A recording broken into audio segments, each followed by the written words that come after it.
ಕಣಿವೆ ಬಸವನಹಳ್ಳಿ ಗೌರಿ ಗಣೇಶ ಸೇವಾ ಸಮಿತಿಯ 15ನೇ ವರ್ಷದ ಗೌರಿ ಗಣೇಶ ಮೂರ್ತಿ ವಿಸರ್ಜನೋತ್ಸವ ಅದ್ದೂರಿಯಾಗಿ ನೆರವೇರಿತು. ಗ್ರಾಮದ ಮುಖ್ಯ ರಸ್ತೆಯಲ್ಲಿ ಮೆರವಣಿಗೆ ತೆರಳಲಾಯಿತು. ನಂತರ ಸಂಜೆ ಗ್ರಾಮದ ಕೆರೆಯಲ್ಲಿ ವಿಸರ್ಜನೆ ಮಾಡಲಾಯಿತು. ಅರ್ಚಕರಾದ ಲಿಂಗರಾಜು ಪೂಜಾ ವಿಧಿವಿಧಾನಗಳನ್ನು ನೆರವೇರಿಸಿದರು. ಗ್ರಾಮದ ಪ್ರತಿ ಮನೆ ಮುಂಭಾಗ ತಳಿರು ತೋರಣ ಹಾಗೂ ರಂಗೋಲಿ ಹಾಕಿ ಮೂರ್ತಿಯನ್ನ ಬರಮಾಡಿಕೊಂಡು ಪೂಜೆ ಸಲ್ಲಿಸಲಾಯಿತು.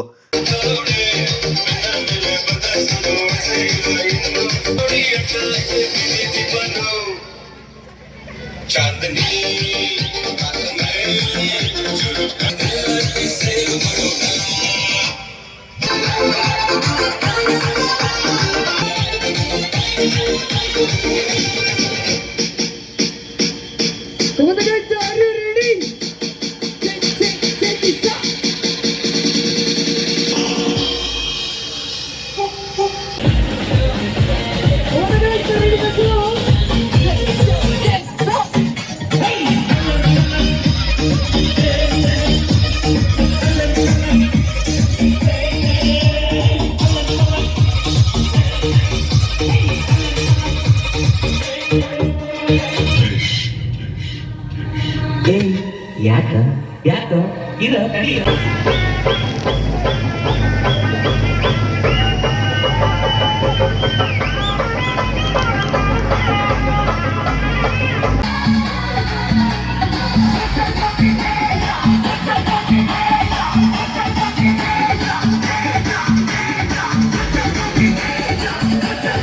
ಶನಿವಾರ ಸಂತೆ ಪೊಲೀಸ್ ವೃತ್ತ ನಿರೀಕ್ಷಕರಾದ ಕೃಷ್ಣರಾಜ್ ಸೂಕ್ತ ಪೊಲೀಸ್ ಬಂದೋಬಸ್ತ್ ಒದಗಿಸಿದ್ರು.